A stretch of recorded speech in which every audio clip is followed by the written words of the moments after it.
फिल्मों से शोहरत कमाई, बाबा रामदेव ने शादी कराई, बीजेपी को चुनाव में हराकर सांसद बनी और अब महाराष्ट्र की राजनीति का सबसे चर्चित चेहरा बन गई है।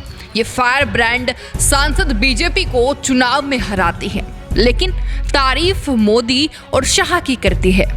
नवनीत राणा जब बोलती है तो बड़े बड़े नेता ध्यान से सुनते हैं। मोदी और शाह भी इस सांसद के अंदाज के दीवाने हैं। लेकिन महाराष्ट्र में इस बार सांसद नवनीत राणा ने बवाल मचा दिया है। इस बार नवनीत राणा ने महाराष्ट्र की उद्धव सरकार से टक्कर ले ली है। दरअसल रामनवमी के दौरान इन्होंने अपने संसदीय क्षेत्र में हनुमान चालीसा का पाठ कराया था, जिसके बाद से इन्हें धमकियां मिल रही थी। इसी को देखते हुए इनकी सुरक्षा बढ़ाई गई। नवनीत राणा का कहना है कि अगर लाउड स्पीकर पर अजान बजेगी तो हम हनुमान चालीसा भी पढ़ेंगे। इसी मामले को लेकर अब नवनीत राणा और महाराष्ट्र की उद्धव सरकार आमने सामने आ चुकी हैं। अब उद्धव ठाकरे सरकार ने नवनीत राणा को गिरफ्तार करके जेल में बंद कर दिया है। नवनीत राणा ने मदद के लिए अब बीजेपी से गुहार लगाई है। अब पुलिस उन्हें गिरफ्तार कर रही थी। उस दौरान भी नवनीत राणा ने चिल्ला कर कहा था कि बीजेपी मदद करे। इस 36 साल की सांसद को अमित शाह ने Y+ सुरक्षा दे रखी है। आइए आपको बताते हैं कि उद्धव ठाकरे सरकार से टक्कर लेने वाली सांसद नवनीत राणा कौन है। नवनीत राणा अमरावती से निर्दलीय सांसद है। नवनीत राणा खतरों से खेलती है और जो मन में आता है वो बोलती है। उन्होंने महाराष्ट्र के सीएम उद्धव ठाकरे के घर के बाहर हनुमान चालीसा का पाठ करने का ऐलान किया था और यहीं से शुरू हुआ विवाद अब नई दिशा में पहुंच चुका है। नवनीत राणा का असली नाम नवनीत कौर है और रवि राणा के साथ शादी करने के बाद उन्होंने अपना नाम नवनीत राणा कर लिया।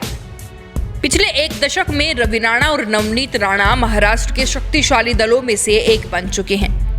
राजनीति से पहले नवनीत राणा तेलुगु फिल्मों के अलावा कन्नड़, मलयालम और पंजाबी फिल्मों में काम कर चुकी हैं।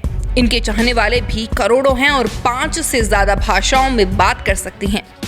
विधायक रवि राणा और नवनीत कौर की बात बाबा रामदेव के आश्रम में हुई थी। दोनों ही योग करने के लिए गए थे, लेकिन यहाँ दोनों के बीच प्यार हो जाता है। 2011 में एक सामूहिक विवाह समारोह में 3720 जोड़ों के साथ सामूहिक शादी कर ली थी। 2011 में शादी करने के बाद नवनीत राणा ने फिल्मों में काम करना बंद कर दिया था। 2014 के लोकसभा चुनाव में एनसीपी के टिकट पर पहली बार चुनाव लड़ा और तब वो हार गई थी। लेकिन इसके बाद 5 साल तक नवनीत राणा अमरावती के लोगों के बीच पहुंची और मोदी लहर में भी बीजेपी को हराकर 2019 में निर्दलीय सांसद बन गई। नवनीत बीजेपी में तो नहीं है, लेकिन बीजेपी का समर्थन जरूर करती है। मोदी और अमित शाह जब भी संसद में कोई भाषण देते हैं तो नवनीत राणा जरूर ताली बजाती है। नवनीत राणा ने 2019 में चुनाव जीतने के बाद प्रधानमंत्री मोदी से भी बात की थी और तब मोदी ने इनकी खूब तारीफ की थी। संसद में अक्सर बीजेपी के पक्ष में बोलती नजर आती हैं और विपक्षी नेताओं की बोलती बंद कर देती है। फिलहाल नवनीत राणा को गिरफ्तार कर जेल में डाल दिया गया है। अब ऐसे में क्या अमित शाह कोई बड़ा फैसला लेंगे? ये सबसे बड़ा सवाल है। अगर ऐसा होता है तो महाराष्ट्र में एक बार फिर से राजनीतिक बवाल और बढ़ सकता है। वैसे आपको क्या लगता है कि क्या अमित शाह को नवनीत की मदद करनी चाहिए या फिर कुछ अलग होने वाला है? कमेंट बॉक्स में जरूर बताइएगा। Bureau report, news 80 desk, Shamli.